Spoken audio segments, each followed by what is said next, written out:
Thanks, everyone. Thanks for, first of all, Odile, for the invitation after we met briefly in UK a few months ago. And it was a great moment for us to see each other's work, where we are now, and also plot something new. So I'm very happy to be part of Confluence, which has been, I'll say, if I dare, a continuation of an experimental project in the French capital of pursuing avant-garde architecture, but also related fields. And it's great to see that you developed that with students and Nicholas. So I'm really happy to be here for many, many reasons, because I think that's part of, if I might say, if I am attached to your history, it's part of our collective history together, which I'm very, very honored to be part of. For today, I thought to do a continuation of a topic of an end of a story. And that story has been the last book that we published, Scavengers and Other Creatures in Promised Lands, which was a book that, in a punchline, was about the ways we teach in the 10 years retrospective of the Architecture Association. As some of you know very well how it works. But I wanted to frame it under a topic that is not about the book anymore, because we have moved on from there. Oops.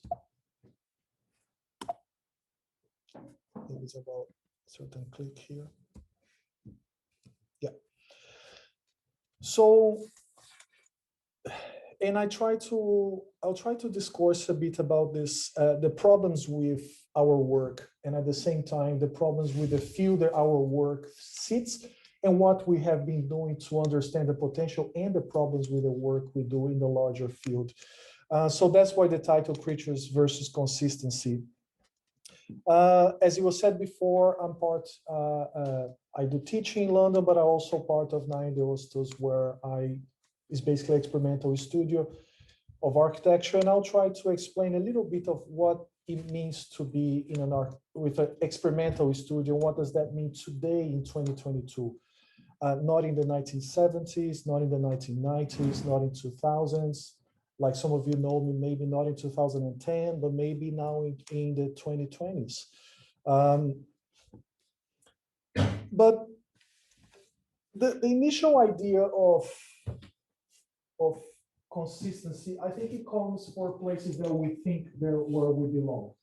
So, for example, any of you here play Call of Duty or StarCraft or video games? Yeah? What do you play? Call of Duty. Exploration adventure games? Yes. So most likely you're part of a community. Anyone here is really into music? Anyone here is really into music, following a particular artist, going to shows? Yeah? Yeah. Yeah, which one, for example? I follow the Human League for a long time. Yeah. Okay. And I think all of us also follow people, celebrities in Instagram, and many of us feel related to that somehow. There is a correlation with people and acts that we are part of a larger family that is not the blood family.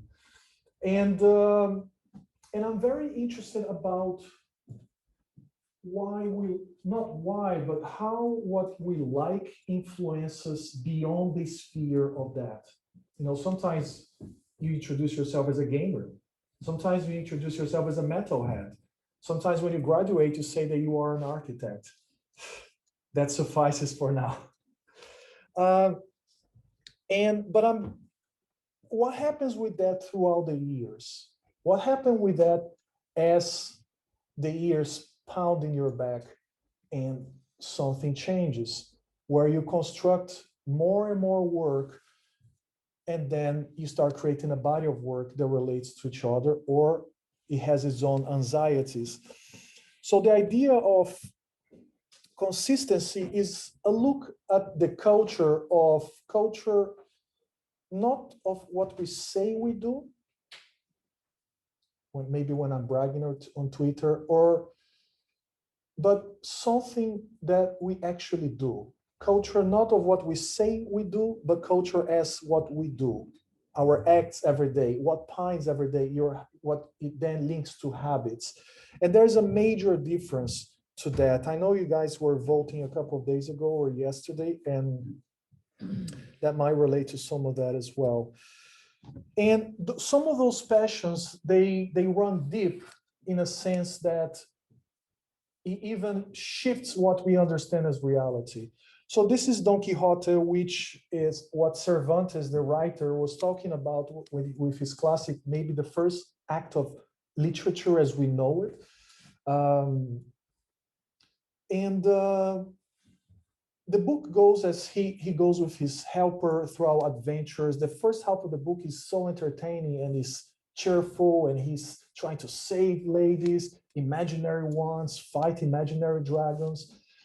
And then something happens halfway through the book that he starts thinking that there is something not quite right, that maybe he is an art of fiction, that maybe he's not a person, that maybe all these ladies and dragons that he's trying to save and kill are perhaps maybe a script written by someone else. So he's not in charge of his life. So in the book, the characters stop in this kind of meta discourse and he start wondering about his passions.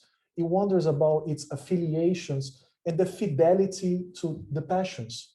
In this case, it wasn't Call of Duty or being French, but it was saving, I don't know, mythological woman in a tower and fairy tales and also killing dragons. And he cries voluptuously, and he cries a lot because he's like, what's up with my life? And I'm fascinated by that difficulty because I also have my own passions, and that is my ground zero passion, which I normally don't talk in lectures, but Odile, when we met, she told me to talk about these things. And I think it was very good in the sense that once we think we are rational beings, there is always something that we can understand that link us to how emotional we are as people. And I have to say, images like that, when there was the image of an album and the music of this album that may be transformed from a young kid to an adolescent. So where I start identifying not just as someone from my family, but someone from a larger entity. And that was heavy music. And that was wearing t-shirts, having a long hair, going to gigs, experimenting different things related to the topic, learning guitar, all these things. That was a gateway. And that image, when I look at that image, that in a way that I barely understand, it connects to deeper things of who I am. Maybe the reason why I chose this image. So I'm very interested about the passions and the cultures that we tend to affiliate and how that has a large invisible impact on what we are and how we command our lives on the day to day. And this development has to do with the topic of today because it's creatures versus consistency. How consistent do we care those passions, those emotions, or the search for rationality as we have those emotions? So the term creature that we use to explore architecture is related to two topics, one of loss, the loss of livelihood, the loss of social spaces, the loss of traditional practice or ecosystems, meaning that creature is less of a sci-fi design and is more about the connection to when you lose your land. Maybe when the social spaces that you gather are not there anymore. Maybe traditional practice that connect to what you are as a community disappear. And also the non-human ecosystem. But there's also gains as we're going to be talking through the lecture. So creature becomes as a doorway to look at the future of where we live, the future of cities, maybe not so much as these pictures of the city as the 20th century maximization of space and market, but looking at which kind of a graphic line progression we're going, and what are the alternatives to that progressive line, which I call forest or the future forest. So as this quote by Giambattista Vico, Enlightenment thinker goes, this was the order of human institutions. First the forest, then the huts, then the villages, next the cities, and finally the academies. He was talking like this as an anti-enlightenment, not that he was necessarily distrusting the Enlightenment, but he was describing that what the Enlightenment was perhaps fighting too hard against. That some traditions, some poetical knowledge was deeply connected to what people are. And they have a set of knowledge that are not necessarily anti-science. So, but he had a hard topic to defend, because most of the time they were in the Enlightenment wave. So that progression that he was narrating was not something that he was desiring, but it was a progression that he was describing as something that we normally aspire to. That once you leave the irrational ground of the forest, the darkness of the forest with his mythologies, and we gather the first villages in this attempt to live together, to create culture, what we do every day, then suddenly we have large organizations, and then the pinnacle of that is science, or in other words, that kind of abstract idea where you have a protocol of creating knowledge and a systematic way of addressing that.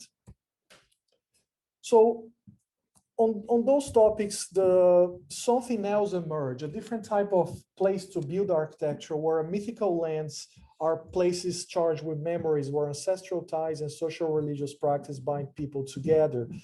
So in this case, land rights, a land deed that you own the land on the paper, is different from land rights, where by producing an act, by dancing, by recreating a ritual, it gives you the right within the community in traditional societies. In the jural land, you have law, while here you have myth. So myth is what binds that transgenerational long story, which is very, very simple, therefore very powerful, that connects people across generations. Jural land, you have boundaries, like 4x4. You rent an office, it's 5x5, or you buy a plot of land. There's very clear demarcations. But on mythical lands, you have centers, which is places of power, places of gathering, not necessarily an interest for borders. And in jural land, you have resource surplus, means that you can dig, mine, harvest, deforest. Materials are resources for a price in the market. While here, that tree, that mineral has a symbolic meaning within the community. And in not most, but many pre-industrial societies. So we developed this diagram of the snake eating its own tail to symbolize that, which is the world of mythical land, where in traditional mythology, the snake eating its own tail is basically the destruction of a cycle, the creation of a new cycle. So, for example, at the end of a year, it comes winter. You have the harvest already. You save for the winter. Then comes summer. You prepare. So that cycle of mythology, it has to do with the existence and maintenance of order, to save from chaos, to save from the rain, to save social order. So in this case, many times people who have very strict roles, as we know from pre-industrial societies.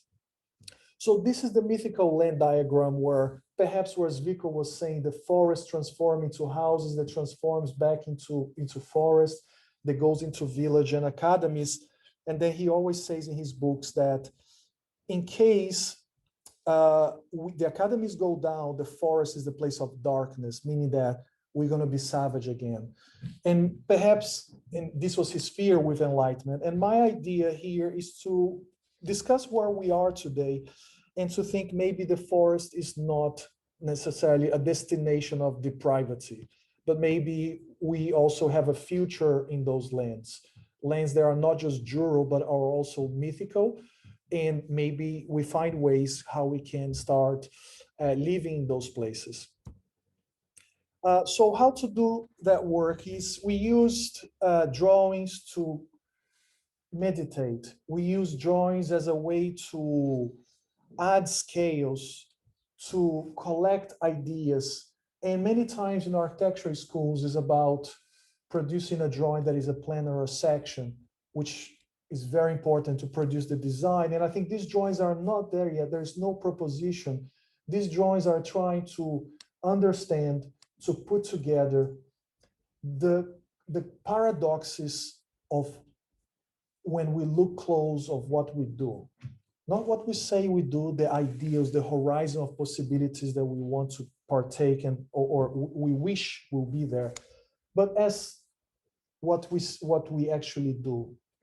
In this case is Varanasi, a sacred city in India on the Ganges River, where when you can see the Ganges River is a beautiful river, but unfortunately it's very polluted by sewage, by industrial waste. And as you travel through that, if you draw a long section, I was talking to the students today, if you go at the beginning of the river, you see people, as a simple explanation, you see people defecating or peeing on the river, and then 10 meters down, you have people washing their clothes. 20 meters down, you have people drinking the water, doing their rituals every morning and every evening. And then 20, 50 meters down, you have the open crematorium where they cremate their bodies and release the bodies in the water. I believe almost 24 hours per day. And talking to scientists in these areas, they are doing water research. He was just telling, yeah, no, I went in the river this morning. I was doing my rituals there. I say, but what are you doing the rituals if you know that the water is polluted? And he was saying that because that is more important to me to do that than not do it. I know it's polluted, but that takes precedent. And it took me years. And maybe that was the reason that we wrote this book, is just to, not just to, as a compilation of the students' work, but try to digest that idea of understanding that the protocol of decision-making in our minds many times follow mythical land approaches, not just borderlands or science or mythology or family. So I'm very interested on this sort of constitution of this collective, the coexistence of these elements in places where secular understanding has a clear, definitive role in society, but also places that can take into account things that are important to us or to people without calling them names, no, without calling them names because they believe a certain thing. So these drawings are meditations. Sometimes instead of you might write as you are on the telephone, these drawings are ways to understand conditions and paradoxes. We take that into our own installations. This was made at the Embassy of Brazil with our students from Unit 18 at the Bartlett, with Isaí Bloch as well, co-teaching the unit. So we assembled the city of Rio de Janeiro exactly based on those stories that the students explore. We create 6 panels of Valchromat, I believe is the material. And all these panels are describing the ideas of these sections and plans coming together, of this sort of a multiple perspective where a new altar is coexisting at the edge of a favela, creating a new landscape for both people to use, the people of the city below and the people of the city above. So again, the pursuit of combinations, and in this case is one step from meditation to one step between meditation and proposition. The idea that to travel to these places is also an opportunity to discover conditions that we don't have an answer for. So travel to cities in the Amazon and discovering that the city, even though it's a big capital, the capital of Manaus, is highly regulated by the river. It's not regulated just by the market. So when that river is up, people get their boats, they go out of the forest, and then they go to the big city to trade what they created for boots, medicine, penicillin. The water is going down, they get their boats after 4 months, maybe working, making some money, and then they go back. So they don't have a 9 to 5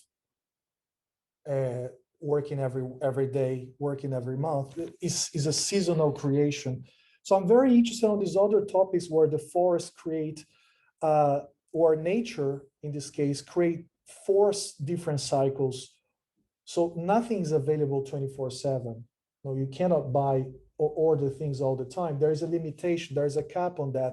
And that's not by the government. So don't worry, it's just by what is accessible at that time. So visiting many structures, which are places that produce rubber during the rubber boom. Manaus was known as the Paris of South America because it was an opulent, rich place. And inside those worlds of South America and India, other people have looked at the things that we're looking tonight in different ways under different topics. You have Gabriel Garcia Marquez on that side and Salman Rushdie, which are both magic realism authors. In there, he was a journalist. He passed away, Gabriel Garcia Marquez, and he wrote this book when he was driving with his family to holidays. He turned back and said, "I have to write this book." And he created a book that is all about telling, not about showing, which is kind of very difficult in literature. But you go forward, maybe 40 years after, now the term magic realism that he created now is part of the tourism campaign of the whole country. Suddenly something became so mainstream, something that came out of someone's gut, understanding of how his grandmother was telling stories and mixing indigenous tales, Christianism, completely hybridized. Suddenly he took those anecdotes of the drunk guy of the village and he started creating his own world. And suddenly some of those worlds, they gain so much momentum that they go beyond, they reach the mainstream. And I'm very interested on the power that those underground cultures, or those cultures which are not on the radio waves of the Grammy Awards, can have a large impact in society and unfortunately be commodified. But so in this case, Salman Rushdie had a less happy affair. His books got burned and he was sentenced to death by the Iranian Ayatollah Khomeini because his book, The Satanic Verses, was judged to be blasphemous. And if you read the book, indeed, that part, I'm not saying it's blasphemous, and I don't think it is, but he didn't take the foot of the accelerator on the parts that got people pissed off. But it's very interesting, the courage he had to write that. I honestly wouldn't know if I'll have that courage. So we're very interested by those topics that sometimes you might think like, oh, but is that practical, Ricardo? And so this project is started by those conditions that what we call Pregnant Island. So the Pregnant Island is a project that we did, probably I presented when Odile was in the audience back in 2008 already, in Lund. But it's a project that talks about the communication of mythical lands, looking at how these tribes that have been displaced in the Amazon, and looking at their culture and transforming the culture of that environment into something else. So in this case, the cultures of the Amazon forest, many of them, including this one, the Urubu da Montanha, have been displaced by the construction of large reservoirs, bodies of water. So they moved away. And now they live in the shanty towns and favelas, and unfortunately with a heavy pattern described by the World Dam Organization of alcohol abuse, HIV, and domestic violence. So suddenly they're not part anymore of who they were, but they become part of a homeless community. So the project became not a place for them to go back, but to look at their heritage of an unwritten history, because it was an oral history, and discovering that they used rubber back in the day to use for insulating roofs. they discovered the injection, the first injection. So the project itself is looking at the way they look at nature, not as this kind of parochial mother nature, but look at nature more as the sort of aggressive being that if you hunt too much of a species, she's going to come and kill you. So they have a very, nothing about mother nature in terms of love is just a very tough love. So the project itself is a redesign of a maloca, which is an Indian hut that doesn't look like that, attached to a literally pregnant island. They believe that nature is alive, and if you piss her off, she's going to come and kill you. So the building itself is made out of rubber and urucum, which is this red pattern, and is constantly moving as the island gets closer to give birth. The building closes itself in this sort of claustrophobic embrace between the tail and the head. These are some patterns of the island. Another project, which this was the first project we ever did, revisiting here now that some friends arrived, is the Hanging Cemetery of Baghdad. This project we did as we were working in an office. So we were working, me and Annette were still having day jobs, and this was our garage project. We've been to protests on the streets about the Iraqi war. And then something my teacher, Peter Cook, told me, said, architecture can be more than you think it is. And then I said, okay, why not try to do an architectural project about a place that we care about, that we're not from there, but we are connected. And I really didn't buy that thing that you're not from that place, so don't touch that place because you don't know the culture. You are constantly bombarded by news about other places. You are constantly asked, especially nowadays with Twitter and Instagram, to show fraternity and commiseration and kindness to other places. So you might not be an expert by having lived and grown there, but I'm a truly believer in the sense that, yes, you have something to say, but how? How can you deal with subjects that are not of your business, but you care about? So the project started after reading news that there was 100,000 civilian casualties, but then the Iraqi body count came and said there is actually less than 25,000 casualties, which is shocking, 4 times less. No, at least it's not 4 times more, but to show that statistical counting didn't make any sense.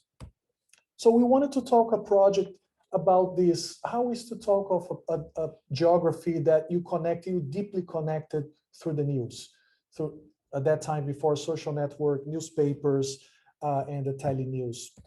So we took these statistics and we were looking at creating a place just as mythical and real as the Hanging Gardens of Babylon, where no one knows for sure if it existed. There's no archaeological site that actually proves existence, but we constantly say that is real or is part of the 7 wonders of the world. So these are the Hanging Cemetery of Baghdad instead, which is a project that does not exist. It only exists through 6 CCTV cameras broadcasting 24 hours. So it's a project that it has an industrial scale because there's so many casualties that now the place has become a factory of cloth. Instead to that region, instead to put the bodies on coffin, they wrap the bodies on the same day and bury them. But this time, because of the mass scale of casualties, the cemetery itself become a massive production line. At the same time, this very unfortunate and unkind ramp goes up, and it's kind of 2 hours to go up to the first level of the cemetery, and then taking the bodies after they get wrapped and cleaned to the top of the cemetery to be buried. And here you have 4 mosques, which are a mess. These 4 mosques, they have all the 5 points that a mosque has, but they all inverted. When you enter the mosque, there's nowhere to clean your feet or your hands. The place of ablution is connected on the dome that doesn't look up. The dome looks down to the city. So on this kind of bricolage of facts displaced by media, the project also is displaced. But the project existing through these cameras, it has its own shadow of oppression in the city below, where when you turn off the TV like we could do and carry on having dinner, at the same time, that mass of representation of casualties is still living in the Baghdad of satellite and telecommunications. So some of these are books, like the Hanging Cemetery book, the Pregnant Island is on Ambiguous Space, and this latest one, Scavengers and Other Creatures in Promised Lands. The last two you can still find. That one is very hard to find nowadays. So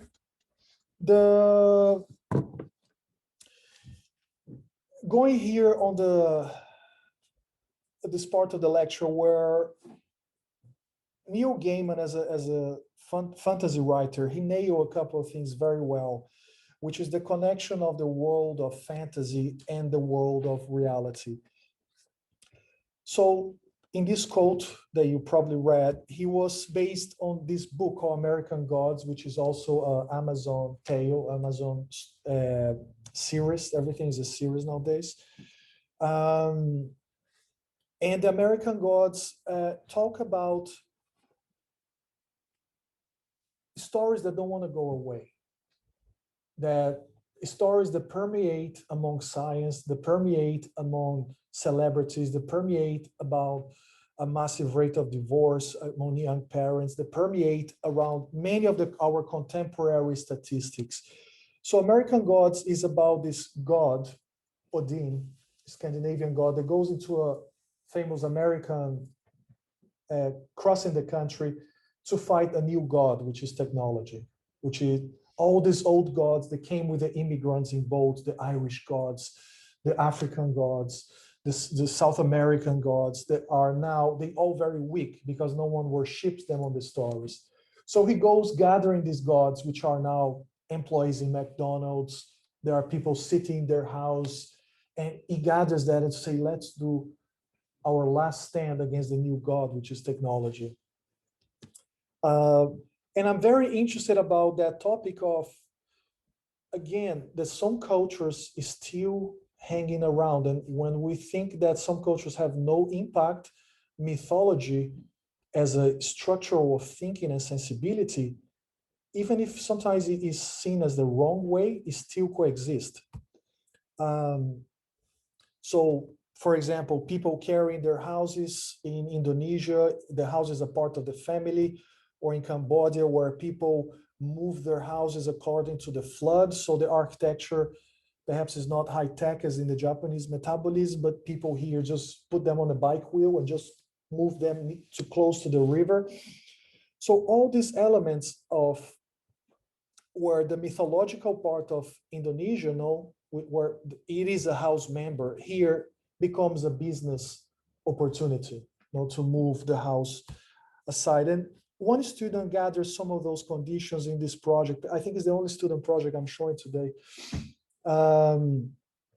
where Maya was looking at this place. This was a lake. It was a beautiful lake, Bangkok Lake in Cambodia's capital, Phnom Penh.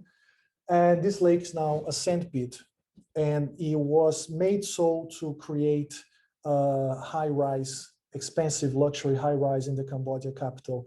But it was never done. It was just a speculative site, and the fishermen living there had to leave. But they had the knowledge in the architecture, which is now getting lost. And I think it's very important, if we're going to build a forest of the future, to think of what people did. How did they live in those ecosystems? In this case, this is on the dry land, when the dry season. When the water goes here, the water goes up to this level. So there's no more streets.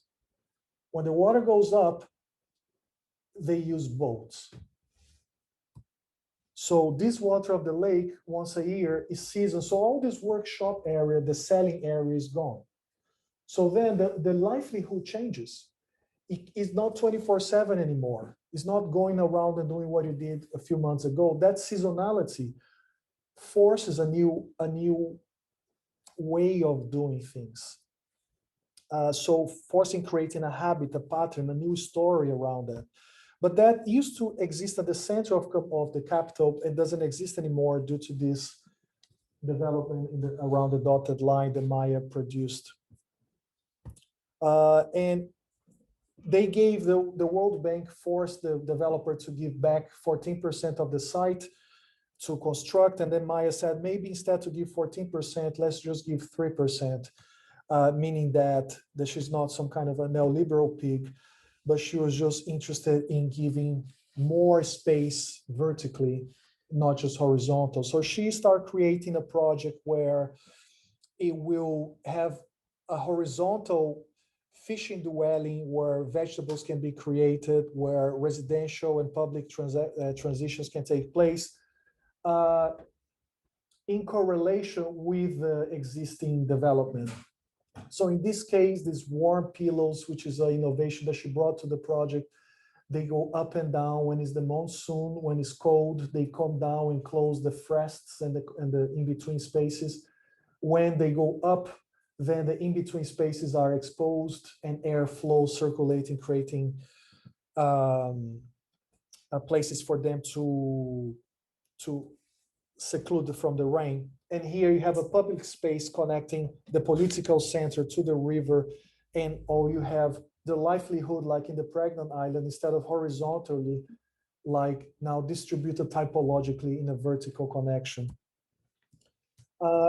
So it's very interesting to think of how worlds that are still available, sensibilities, know-hows, what else can we do or dream or utilize to think of what I call the future forests that are the future city, where places where those mythological traditions coexist with modernity. They're not against. So there's not an ethnocentric call here to respect people of where they come from, but instead is to embrace the idea that the culture is dynamic. If you try to recreate a past, a glorious past from whatever we come from, maybe that doesn't exist anymore. But those stories still exist and haunt us and are present of our aspirations or memories or some sort of sometimes national pride. So part of that correlation is connected to places we go, as I said, how we create drawings to meditate about those topics, how we visit places that are infrastructure, which are destroyed by mining processes like this quarry in India. But even that mythical lands is still hanging around, like that temple right there. That yellow little house there is a Ganesha temple. If you look at this from the site map, it's all eaten out. It's all eaten out. Money. Stone going all over the world, creating market, making architects happy. Unfortunately, the local migrants are not that happy, but they're scrapping a living. But that temple stayed there. So without being judgmental, I was very interested. Okay, is it for political control? Is it for respect? Is it something correlated with the river in Bangladesh or the river in the Amazon? Or this other quarry in Makrana where the Taj Mahal came from, where this scar, where a lot of stone comes out, basically that scar turns left and right according to the market demand of stone. So if you have a new taste, perhaps in the Fair of Milan, they're gonna take that scar a bit to the left, and those houses will move. They have to go because this place is a massive infrastructural town where infrastructure comes first and urbanism. So all these houses are around that massive infrastructure where that scar is an invisible algorithm of the materials that we use. But even that, look what we found. Another temple. Culture is what we do, not what we say we do. Suddenly, this paradoxical element in terms of finance might be extremely important, despite what you've seen, in some sort of minimum cultural balance. And that coexistence in the contemporary world in different levels of progress is perhaps where this quote sits by anthropologist Redfield. The story of the transformation of mythology, what we've been seeing, from its original primitive form, maybe that diagram of a snake eating its own tail, in which the vision is backward to a form characteristic of crisis. We constantly tell each other that we are in crisis. Have you seen it? We are in crisis and we want to change. Isn't it what we keep being told? That we are in crisis and we need to change? Form characteristic of crisis and change and of civilization in which the vision is forward. Imagine if I lecture here, guys, I have a backward way of looking at life and I want to invite all of you to go. There's no one saying that because that's not part of that anymore, of that circular snake. The vision is forward. It is an important part of the story of utopias and of planning for reform. So that connection between the direction of mythology and the direction of utopia is extremely interesting, which led us to draw this diagram that now in this scenario, the snake is not eating its tail. There's no renovation. There's no staying on the village. There is migration. There is not more everyone knows where you come from. You migrate into different cities. You now marry someone from a different background. You staying with different people, and you have to respect different nationalities. And at the same time, that's those stories oozing out of the snake, they still important to people. They are part of stories that some people come and gather the public to say, let's make this country great again. Or let's look at what we really are, that circularity there. Because that circularity, it has a level of safety. It has a level of where mythology is well kept. But in this case, what we say is that the cat is out of the bag. No, the modernity has created new types of remixes, and there's no more tail connecting to the mouth. So all of this is still oozing out, and we're still drinking and smoking this air because the stories, as I said, like it or not, are very powerful. PR people know this very well. Designers know this very well.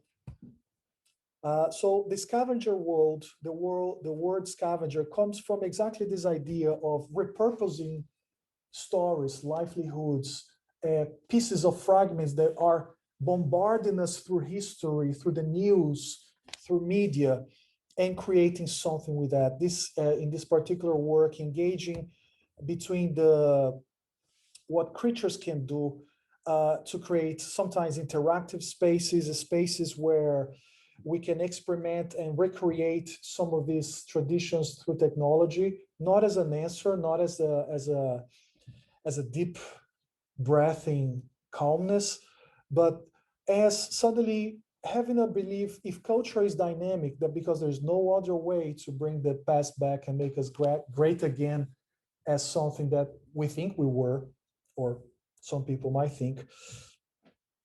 Creatures intrinsically talk about that correlation between looking at us and the paradoxes we have with this installation, thanks to a deal that we did, Ecole Special, and creating places in this particular installation where the space is transformed by people, but not by their choices, but by their actions, how long they stay.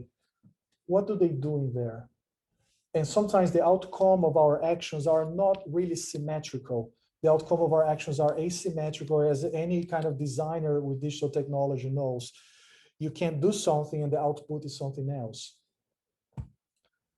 So in this installation, the idea of mixing electronic life and plant life and things that grow and impersonate are correlated to that. Like this installation in Sao Paulo is the same, dealing with augmented reality as a way to represent our private life, looking at how these algorithms that will read the house of the habits of people instead of just going through Google or Microsoft, you have these elements which are going out of the fins of the installation. And maybe you can go to your house one day, instead to check your emails, you are inside that, I'm not going to say the word metaverse, just said it, but you are inside that constellation that you understand how much you spend on that world, or the footprint of your digital life. So the idea of spatializing that technology, not being afraid of creating connections between old ways and new ways.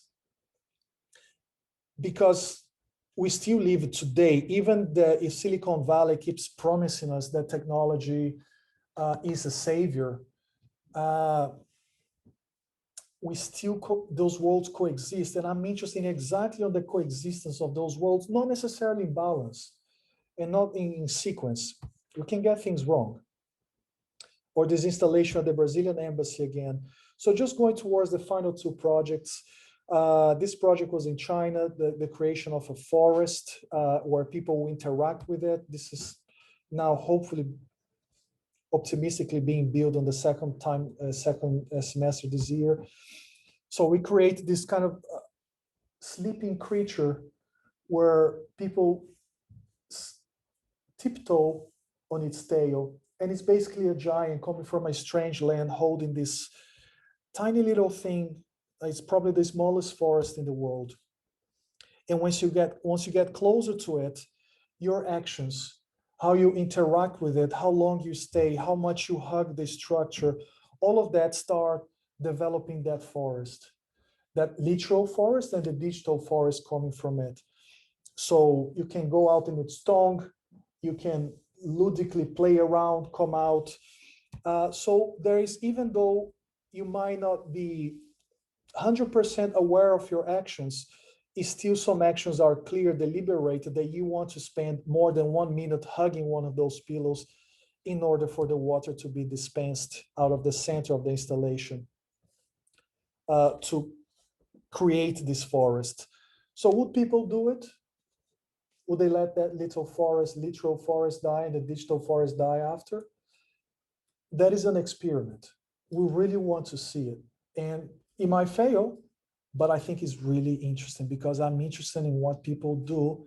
Maybe people don't want to hug that thing for 1 minute.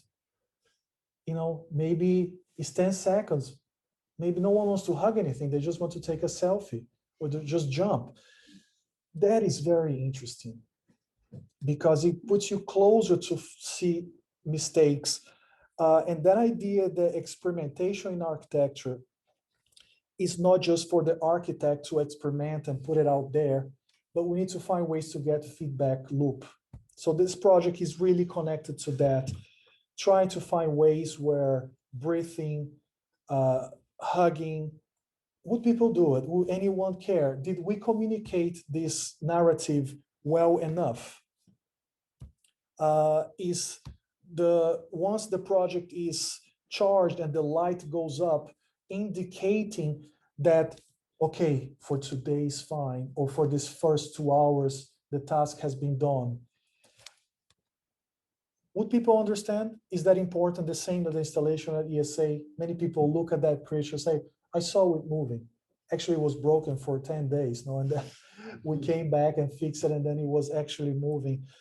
So we tell stories to our heads to imagine, and many times to engage with those interesting paradoxes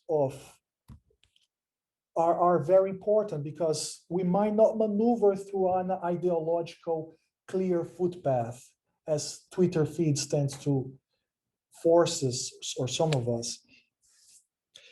This project we're doing in Indonesia in partnership with a very interesting company called BioLiving, excuse me.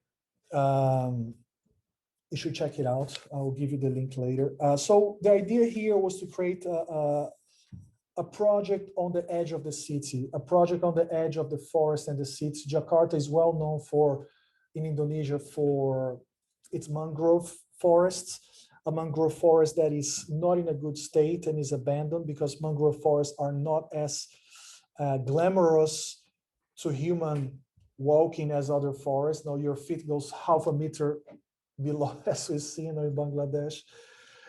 So the idea here is to create pockets and understand if life would take shape and record that life to see if you can create a threshold between the build and the living. If we can understand the forest not just as a massive landscape of continuous trees, but we can understand forest as culture enable the non-humans to co-inhabit and co-create those spaces. This is not deep in the jungle and it's not deep in the city, because I'm not that interested in that. I'm interested on the threshold of potential coexistence or not of those two. These are some initial sketches utilizing rattan, which is this very beautiful natural material. So the idea is to create this sort of place where people can go through it, sit around it, and at the same time mediate to see what will grow in those places. So this is this area in the edge of Jakarta with the mangrove islands. And this installation, which is made out of rattan and a couple of other materials, are now, we built the prototype. Today is Monday. We're starting to build the prototype this week, one-to-one. So in this one, people visit, and we want to see the impact, the voice, the human presence mediated.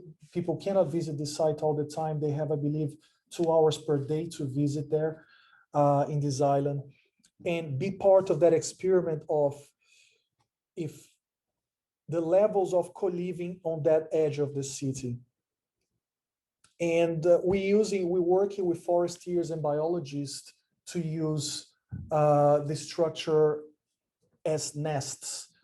So suddenly all the structure pockets are mixed with coconut fiber and banana tree fibers, because that keeps a lot of humidity. And this was never, sounds so simple, no, but it was not done before to do that. Rattan was not used as a place to grow. So we use particular types of orchids in order to grow, and orchids bring animals and other animals eat other predators. So the idea, would it work? So we're working with these 2 cultural elements where BioLiving has a series of master craftspersons where they are working with us through prototyping. And at the same time, we're working with biologists and foresters to map the site on a weekly basis. So they visit the site twice, collecting samples, understanding what grows and what doesn't grow. And then these nests are then possibilities of creating larger thresholds between these two, larger thresholds between how humans and non-humans can coexist. So these are some of the patterns of this mixed material. And this mixed material can take many shapes according to how it's manufactured. And this is part of our log that we keep in on the site. It's nothing very attractive, but it's just something to see that we didn't want this installation just to end up being a glossy picture and then everything dies and it's fine. We're really interested on the idea of long term, because this as a creature also has a story. It has a story of something that will emerge. How do you pay attention to small creatures? How do you pay attention to something that is 20, 30 times smaller than you? So we're developing ways where the sittings are and observation points where suddenly one can pay attention to that life emerging. And the story here is part of delivering people the attention for those small creatures. So no one's going to see orangutan taking home inside one of those. But we'll monitor. Again, maybe it doesn't work. And I wonder why would it fail? But in an age where narrative, which is normally what people associate that I do, where narrative is connected to ideas of telling stories, and I look back and I look at places where, with the post-truth, where everyone seems to hook up with their own narrative these days, and that's their belief. I think back, or maybe it's not that I cannot be that ingenious anymore, just to say I do narrative. So the idea of these projects is to perhaps be a bit more open and incorporate different types of professionals and different types of methodologies for us to see those very interesting projects that we're very passionate and we find it beautiful. Do they work? And if they don't, how can we do it better? So that idea of culture being the dynamic, that you can mix the cultures of different professions of science and local practices, like people looking after the patterns of those spaces, are fundamental to places, perhaps for us to engage with topics like climate change and sites like at the edge of Chittagong in Bangladesh, where the coast is completely broken, to understand how to engage with cultures and the paradox of culture. The paradox is that we all live, and how we can understand those paradoxes and perhaps understand that different people want to live a different livelihood. But what unites us? What do you have in common? And there's maybe something about the understanding of failure, the understanding of protocols and methodologies of design that can be very liberating to perhaps help to create a future forest that is not surrounded by a satellite or separated from the city, but maybe create thresholds where technology, human and dynamic cultures can create a better way, or at least one of the possible assets to live in the near future. Thank you.